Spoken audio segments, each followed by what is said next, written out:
In this video, we will analyze why Moldova is having its best chance in years to end Russia's hold over Transnistria. Here, Russia is suffering bigger losses in the war as Ukrainian strikes keep disrupting the systems the Kremlin needs to sustain its military campaign. As that pressure spreads, Transnistria is becoming harder for Moscow to support, pushing Moldova toward a now or never decision. Russia is weaker than it has been in years, and even Putin has begun admitting it.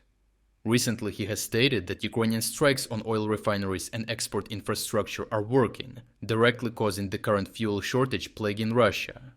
At the same time, mid-range strikes attacks on trucks and bridges are heavily undermining the Russian army's logistics, disrupting the routes Moscow depends on to move supplies and support its forces inside Ukraine. Analysts argue that Russia is now even losing the war at this rate, as the effects from Ukraine's strikes are compounded by airports are being shut down and public support wearing increasingly thinner. They argue that Russia is more vulnerable than ever before, and that this is Ukraine's time to deal a decisive blow to remove the threat Russia poses to the West, especially as the more isolated positions like Transnistria become harder to reach and harder to control. Transnistria, the narrow strip of Moldovan territory where Russia has kept a military presence for decades, has long been used to influence Moldova and maintain pressure near southwestern Ukraine. That position is now becoming harder for Moscow to sustain, because Russia cannot reinforce the enclave directly by land, with Ukraine blocking the eastern side and Moldova controlling access from the west. The joint blockade is tightening that pressure even further, leaving Transnistria more exposed just as Moldova is being pushed toward a critical decision. That growing pressure around Transnistria is now creating a real opening for Moldova to remove a Russian presence that has shaped the country's security for decades if Chisinau is willing to ask Ukraine to act. Deputy Commander of the 3rd Army Corps Maxim Zhorin has already said openly that Ukraine is ready to rapidly remove Russian forces from Transnistria by force. This becomes clearer from the map, as Transnistria is a long, narrow enclave pressed directly against Ukraine's border, meaning any operation would begin from the same line where Ukrainian forces are already positioned and could push straight toward the enclave's main centers. Russia, by contrast, would be trying to defend an isolated position with only a limited force inside it and no easy way to reinforce by land.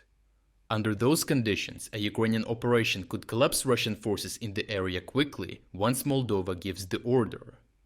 Ukraine is already turning the border with Transnistria into a fortified line built for speed and control.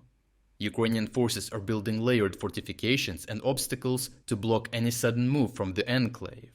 At the same time, lateral roads are being expanded, so units can shift quickly to the right sector should the need arise. Commanders are also making sure whether the troops on this line are fully prepared, while medical services are being readied so the sector can keep functioning even if the situation worsens quickly. This strengthens the border against any move from Transnistria now, while also creating the framework Ukraine would need if Moldova asks it to go in. Russia has already tried to work around that tightening line, and Ukraine shut one of those efforts down when its intelligence services and navy exposed a covert smuggling route from Abkhazia through civilian boats near Snake Island that was being used to smuggle military supplies into Transnistria. So while the political order has not yet come from Chisinau, the balance around Transnistria can still change, and every delay gives Russia more time to make this opening harder to use. Overall, Russia is at its weakest, exactly when Transnistria depends on its support most, as Moscow is already struggling to keep its wider war efforts and is suffering problems at home. The more the enclave becomes harder to hold together, the more it will shift from a Russian pressure point inside Moldova into an exposed liability that Ukraine could help dismantle quickly. However, this leaves the most important decision of the crisis in Moldova's hands, at a hit or miss moment that may not repeat itself. To watch uncensored combat footage that we used in this report, check out our interactive news map. Here we are unrestricted by the YouTube policies and can finally show you the full uncut version of what really happened. But what is even more important, this map will give you access to all our analysis of significant events that go far beyond of what we can include in our short daily videos. Finally, we are officially releasing the second generation of our interactive map. What you are seeing on your screen right now is a significantly enhanced and far more powerful version of the map that has even more advanced features and news analytics tools. To celebrate the launch of the new map, we are also launching a 50% sale on all subscription plans. Starting from just $4.99, you will not only gain premium access to the map, but you will also unlock all our exclusive strategic updates, frontline overviews, and strategic geopolitics videos. So check out the link in the description to become an exclusive member of our community. I truly appreciate everyone who stepped up to join us. Your support means the world to us.